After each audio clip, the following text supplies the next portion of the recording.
Hey, welcome to this video. So, hey, my name is Wolf, and in this video we're going to look at Elrond and is it worth buying in 2022? Okay, that's what we are going to find out. Hey, thank you so much for watching. I love to have you here. Anyway, so what is Elrond? It's a blockchain and it's a delegated proof of stake. Now, one thing I want to start with this video with. So Bitcoin is proof of work. I believe Bitcoin will become obsolete in 3 years. Ethereum is proof of work also, but it's merging right now, like literally in August this year. It's going from proof of work to proof of stake. And I was studying like why they went into proof of stake and stuff like that, and proof of stake, and I learned that proof of stake is actually more secure and decentralized than proof of work. And then I also learned that delegated proof of work is actually pretty centralized. And if you look at Elrond, well, Elrond is it's delegated proof of stake. I don't like delegated. I researched it enough that I understood that okay, delegated proof of stake, no good, because the point of decentralization and the point of cryptocurrency is that we go from centralization of big companies having keeping all the data and power to decentralized. So decentralization is the whole point of cryptocurrency. It's like literally, and the reason for that is because for example, if you look at inflation right now, it's because of centralization. It's because of just like bad contracts, and what decentralization and smart contracts are going to enable is good behavior, and in a decentralized way, in a public way. So yeah, I've been looking at Elrond. And yeah, I didn't like it. I even googled like what is Elrond and see if there was like a some kind of like a good article about it, but I not really. There wasn't really any kind of I've been looking at it for a long time, and I've been studying this like the founders and stuff like that, but I don't like it. And as soon as I found out like how actually like, because these systems like blockchains and how we're validating the transactions, there's different ways. There's proof of history, there's proof this, it's in crazy.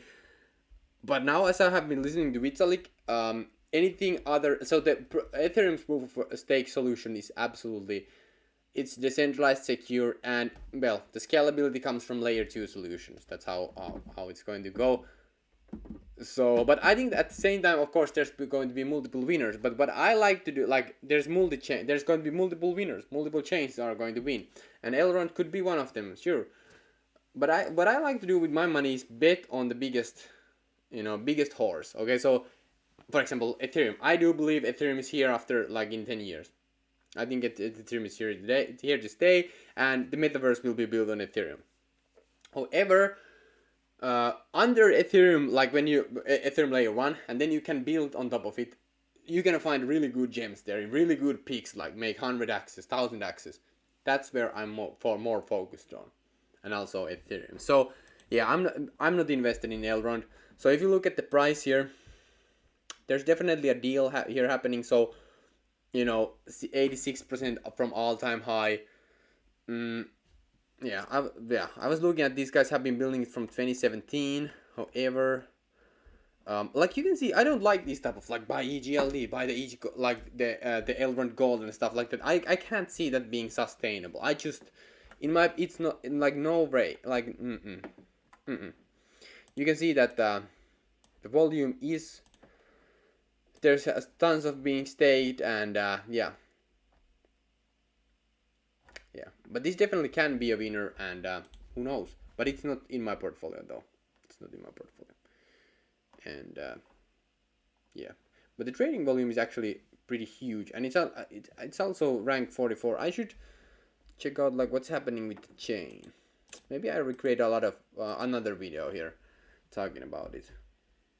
Yeah, as I find out. But as of now, no, it's not in my portfolio. Elrond is not in my portfolio, And last year, I remember, hey, I've been in crypto. Yeah, well, last year I turned $500 into $300,000. So you don't have to be in all the tokens if you want to make a lot of money. But you want well.